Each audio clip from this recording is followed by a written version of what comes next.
What's happening, everybody? Welcome back. This is Forgo, and Netmarble just dropped the patch notes for both of these characters. And I gotta say, man, Moon Knight, I mean, obviously he's going to be a lot stronger because of the advancement that he's getting. And Elektra looks pretty damn OP, guys. Holy crap. She looks pretty nuts. So let's talk about it, right? So here we have, so we're getting the two new uniforms for Moon Knight and Elektra. They both remain exactly what they were before. Moon Knight's going to be a combat superhero. Elektra's going to be a speed superhero. And Moon Knight is getting the tier 4 advancement. So this is something that a lot of people already speculated, and it is coming true, which I'm very, very excited about. Not everything is 100% like awesome in this, but it's really, really good, man. And Moon Knight, I mean, his kit looks pretty much the same. He does get an extra chain hit damage by 35%, which is really nice. I believe he already had 35%. Then he gets an increased skill damage by 10% and an increased basic damage to boss types by 10%, which is pretty damn sweet, guys. I mean, so when you take a look at Moon Knight and you look at his uniform effect from his previous uniform, he's getting a chain hit damage by 30%, so they're giving me an extra 5% chain hit damage. The skill damage is going to be the same as what his new uniform is going to give him, but he's getting the increased 10% damage to boss types in the new uniform, which is pretty damn nice. I mean, that's a nice little bonus there. And then he also decreased basic damage by 35%. He already had guard break immunity. He gets a nice heal on his fifth skill, which is really, really great. Nice, huge heal, right? He already had a heal, but still 30% is really, really awesome. And then you scroll through here, guys, nothing really major. And then his third skill, they actually changed his damage rock from 100% to 60%. Now, some of you might be thinking, well, that's a nerf. Well, yeah and no, depending on how many hits this uniform does, depending on how it plays.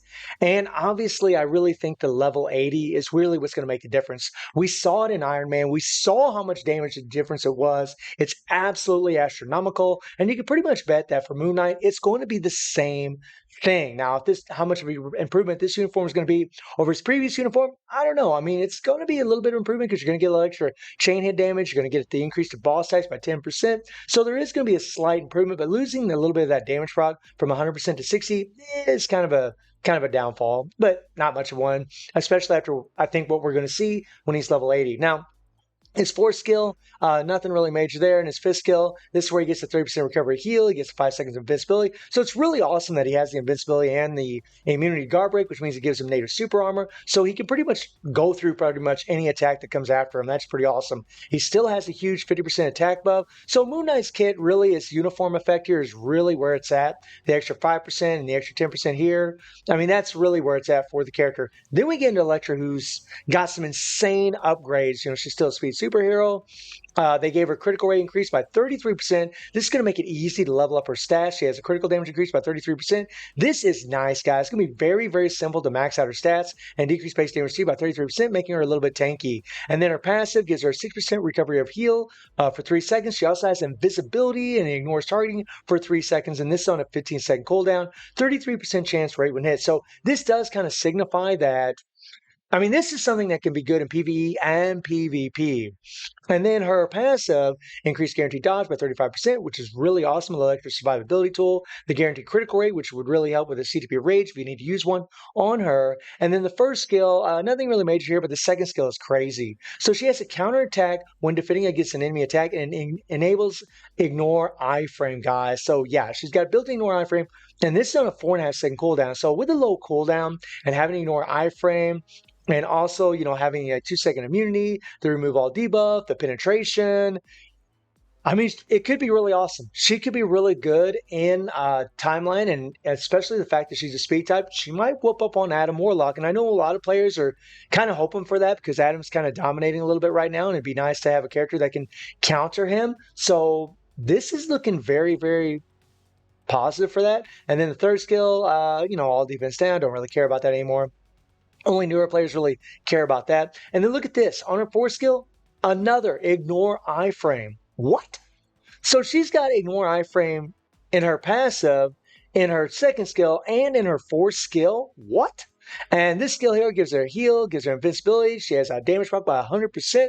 And hopefully this thing will be able to carry over to other skills, unless this is the skill that you actually land the damage proc on. And then her fifth skill gives her another heal. So she's got 2 built-in heals, which is great. So like when you're in PvP and you're playing on auto, like, well, even on manual, whenever you're going between the fourth and fifth skill, she's going to get a heal each time. And she's got a 55% attack buff on this thing, guys. That is insane. And her all beasted defenses goes up by 70%. I mean, Elektra could be really awesome in PvP, kind of like what Daredevil was whenever he showed up. He was awesome in PvP. He was really good in PvE, but PvP is really where he shined. And it might be the same situation with Elektra. And then you look at her tier 3, she has invincibility, she's got damage accumulation based on damage you take. Now, this is going to be really, really great against Mephisto, who she actually has the type advantage against, right? And against Mephisto, you supposedly get more resources, more rewards whenever you're facing against Mephisto versus Null. So this could be really, really good. And we also know against GBR, like Dormammu has a lot of skills that ignore iframes, penetrate. So yeah, you're going to be accumulating damage a lot of times with this. So it could be pretty awesome. It really could be pretty damn sweet. And then you look at her tier 3. I'm not going to enlarge you guys. They'll get all wacky if I do. But it looks pretty cool from what I can tell. Nice, nice. And then you got Moon Knight's tier 4. Now, his tier 4 advancement gives him a 20% recovery of heal, and then he also increases attack by 70%. Now, I don't know if this refreshes with the tier 4. I have no idea if this is going to be a refresh increase of attack or if it's just for 1 second. So I will, that remains to be seen. And then the artifacts, Moon Knight's getting a increased base damage to enemies with 50% HP or higher, so their HP has to be above 50% for this buff to be applied by 25%, which is actually really good as long as their HP is above 50%. And then Elektra has an 80% chance to increase critical damage by 35% on critical attacks, which could increase her damage quite a bit. Not bad. 80% chance is not bad, especially if she's doing a lot of hits. There's no cooldown on this, so that is something to think about. Also, they're changing some things in GBR. So now that we have a tier 4 in Moon Knight, they are actually changing the days. So we're getting blast books and combat books. So now the blast books are going to be on day 1, day 3, day 4, and day 6. And the combats are going to be on 2, 5, and 7. So that is something to think about, guys. So now what they've done is, so now we know that they're going to alternate the books on the days of Dormammu. So when we have 4 different types of tier 4s, blast, combat, universal, and speed, like, are we just going to be able to get like one book a day from one day and then another book another day?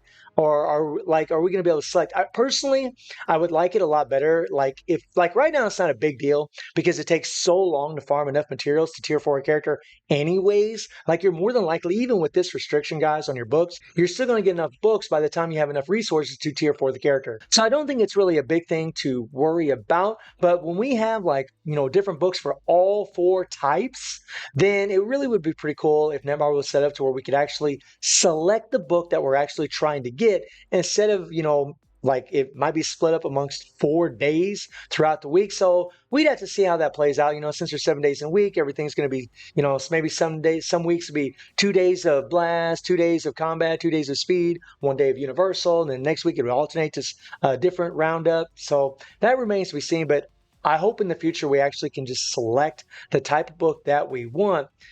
But as long as they're really kind of bottlenecking all these resources like the Solar Faltines and the Carbonadiums and War Boss Legend, it's not a big deal that we're not going to be able to acquire books as fast because it just takes so long to farm for those materials for tier 4s, guys. So supposedly they fixed the intermittent issue of not being able to attack Green Goblin as story stage 7.1 has been fixed. So for those of you that don't know, this is something that supposedly was fixed already, but it wasn't fixed. The bug was still there when you were faced 7.1. You couldn't attack Green Goblin on auto, right? So you'd have to manually get through this, and then you could put it on auto afterwards. So it's really good to see that they have addressed this. And then also they fixed the issue of multiple black bolts appearing when using puppet control, the 4th active skill of Supergiant. So there was a bug with Supergiant where you could use her 4th skill over and over and over on an emulator, I believe is how it worked. And it was just scoring insane scores in ABX. So it's really good to see that they have addressed it. And we do see a few more likes than dislikes on this update. Honestly, guys, there isn't a lot to the update. We're getting 2 characters, not 2 characters, but we're getting 2 new uniforms, and I'm actually really, really excited because, Moon Knight's getting a tier 4, and, for me, I can't speak for all of you out there, but for me, Moon Knight having a tier 4 is awesome because right now I am trying to push stage 60 null where you need a combat human, and I just can't do it with any of the characters that I have available, guys. We got one support.